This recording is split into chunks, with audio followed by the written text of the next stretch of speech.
Good day students. आज हम अपने आयु के कंसेप्ट को आगे बढ़ाते हुए आयु से संबंधित कुछ महत्वपूर्ण क्वेश्चनों पर चर्चा करते हैं जो आपके आने वाले संभावित क्वेश्चन आपके एग्जामों में होंगे। चलिए देखते हैं कुछ सवाल।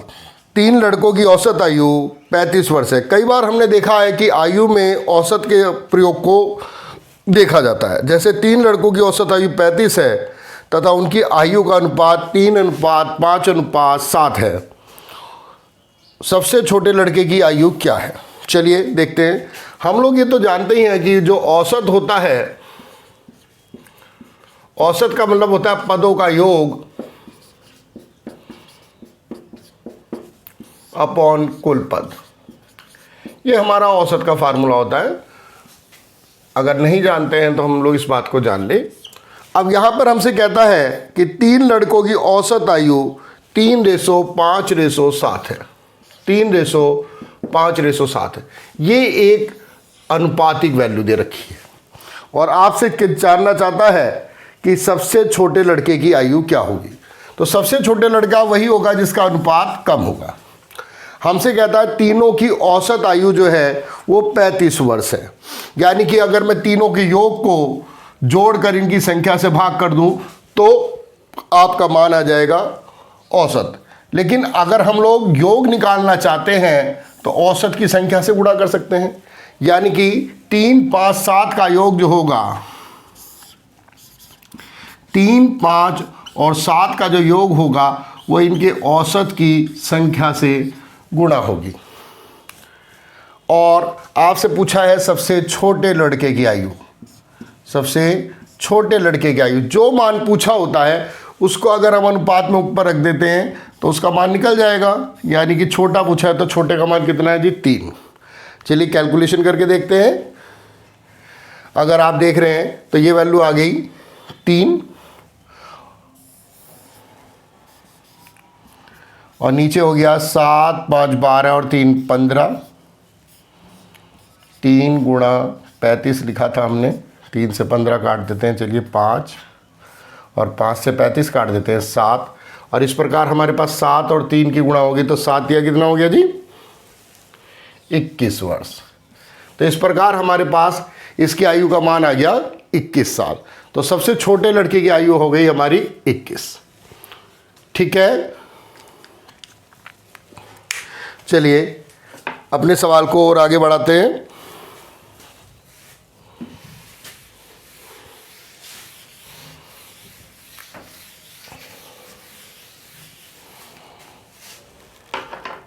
एक हमें सवाल दिया कि एक पिता तथा पुत्र की आयु का रेशो 7:3 है। इसमें भी रेशो दे रखा है और उनकी आयु का योग तो 60 वर्ष है। उनकी आयु का अंतर बताइए।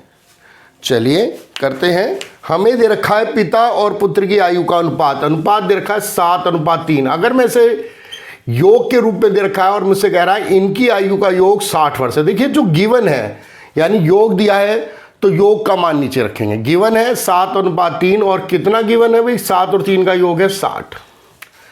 और पूछा मेरे से क्या है? मेरे से पूछा है इनकी आयु का अंतर। तो अंतर निकाल लेते हैं। 7 और 3 का मान 60 दिया था और 7 और 3 का अंतर, 7 और 3 का अंतर पूछा है तो कर देंगे।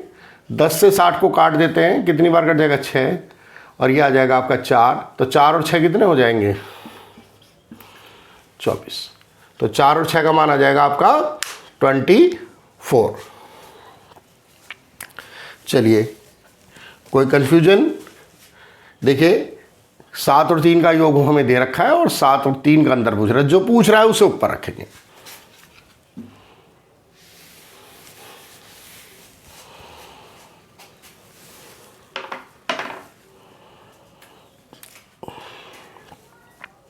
और देखते हैं एक सवाल हम।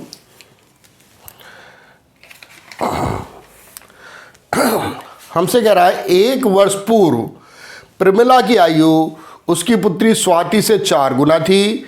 6 वर्ष बाद प्रमिला की आयु स्वाति की आयु से 24 वर्ष अधिक होगी। प्रमिला तथा स्वाति की वर्तमान आयु क्या है?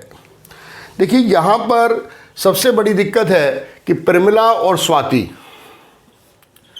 प्रमिला और स्वाति की वर्तमान आयु दी ही नहीं है। वो पहले तो दे रहा है 1 वर्ष पूर्व की और बाद में दे रहा है 6 वर्ष बाद की।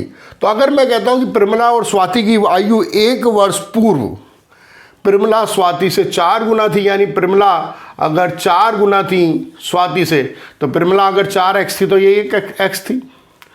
वो कह रहा 1 वर्ष पूर्व, तो अगर ये पूर्व की है तो वर्तमान में आते आते तो 1 साल बढ़ गई होगी।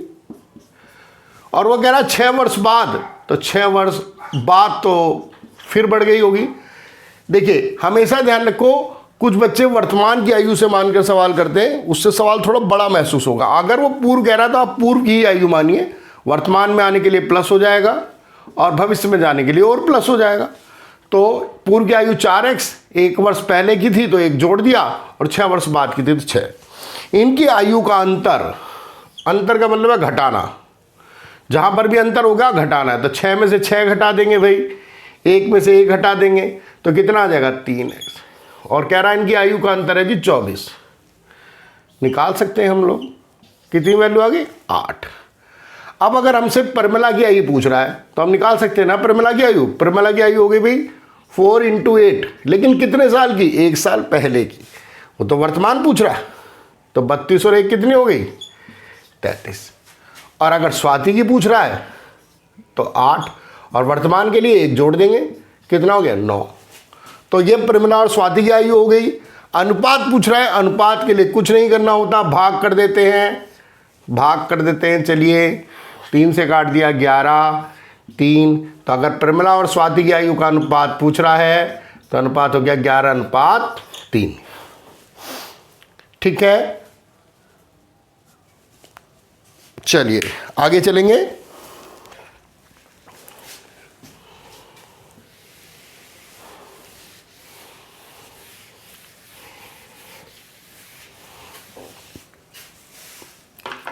कह रहा 6 वर्ष पूर्व सुशील की आयु स्नेल की आयु की 3 गुनी है, तथा 6 वर्ष बाद सुशील की आयु स्नेल की आयु का 5/3 होगी।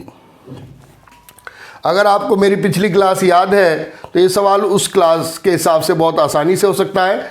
कह रहा 6 वर्ष पूर्व सुशील की आयु स्नेल की आयु की 3 गुनी थी।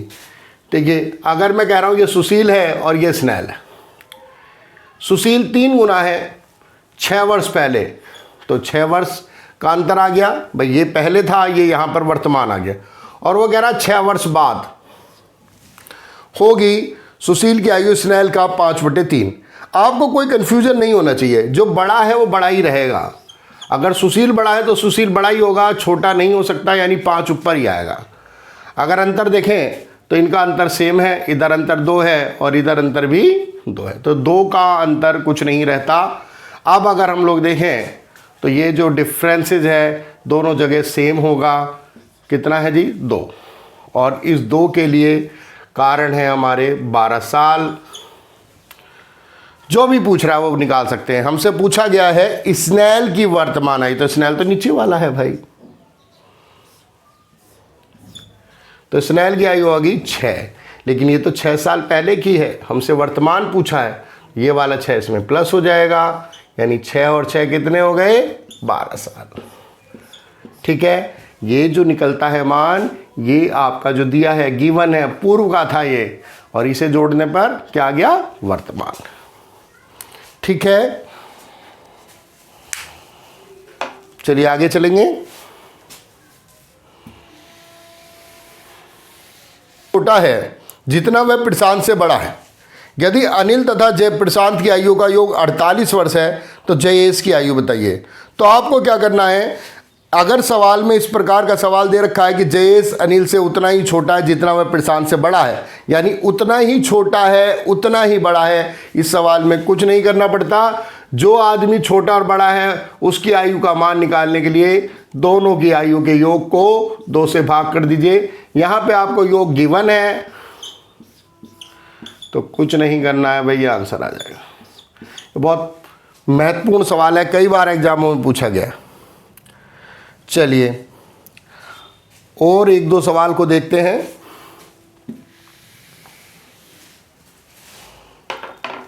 कह रहा ए बी सी की वर्तमान आयु का योग 90 है। हमसे कह रहा है ए बी सी की आयु का योग 90 वर्ष दिया है उसने, गिवन है ये। 10 वर्ष पूर्व उनकी आयु का अनुपात 1:2:3 था। 10 वर्ष पूर्व ए की आयु का अनुपात बी से यानी 1:2:3 था। ये 10 वर्ष पूर्व था। तो अगर 10 वर्ष पूर्व था तो आज इनकी आयु का योग, अगर 10 वर्ष पूर्व की आयु देखें तो तीनों की 10-10 साल घट गई होगी। तो कितना होना चाहिए तीनों का योग? 60 होना चाहिए भाई, 10-10 साल कम होगी। अब आपसे क्या पूछता है? बी की वर्तमान आयु। बहुत आसान सा हो गया। बी का पूछा तो बी का मान रख लेते हैं भाई 2 पर 3 2 5 और 1 6, और इनका योग हमें मिला है 60। चलिए निकाल लेते हैं कितना हो गया? 20 साल हो गया। लेकिन ये तो 10 साल पहले का है, वो हमेशा ज़्यादातर मोस्टली वर्तमान ही पूछता है। तो 10 साल पहले का है तो आज तो 10 साल बढ़ गई होगी ना आयु। तो कितनी हो गई? 30 साल। ये जो आयु निकली है, ये आपको जो योग दिया है वो दिया है वर्तमान का, और रेशो जो है वो है 10 वर्ष पूर्व के। ठीक है, तो ये बात आपको ध्यान रखनी है। तो पूर्व के हैं तो पूर्व के लिए 30 माइनस हो जाएगा। ठीक,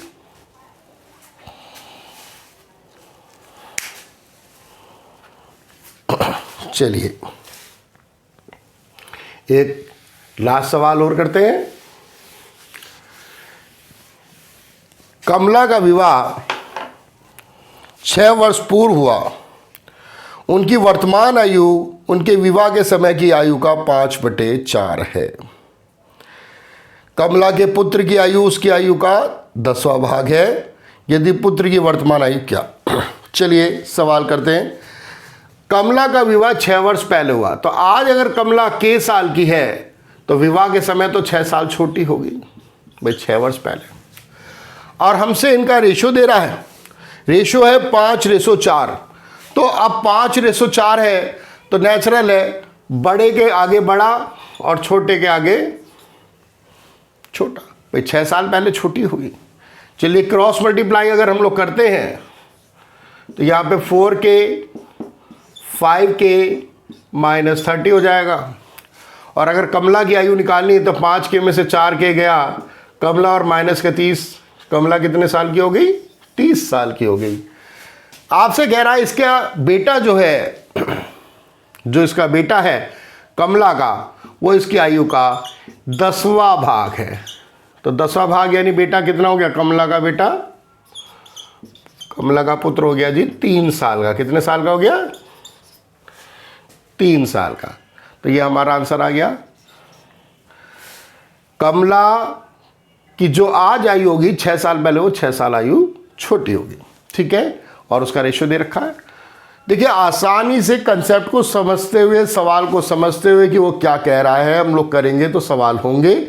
और उम्मीद है कि जो सवाल मैंने आयु के आपके कराए हैं पेपर में, या तो यही सवाल, ये भी आ सकते हैं, और नहीं तो इस पर आधारित ही सवाल आएंगे। आपका कोई सवाल एग्जाम में छूटेगा नहीं। ठीक है, तब भी आप लोग अगर कुछ दिक्कत है तो 1 या 2 बार वीडियो को देख सकते हैं। 2 बार देखिए और उसके बाद भी आप कमेंट कर सकते हैं। मैं कोशिश करूंगा कि उस प्रॉब्लम को, उस समस्या को भी सुधारा जाए। फिर मिलेंगे अपनी नेक्स्ट वीडियो में। Good day student.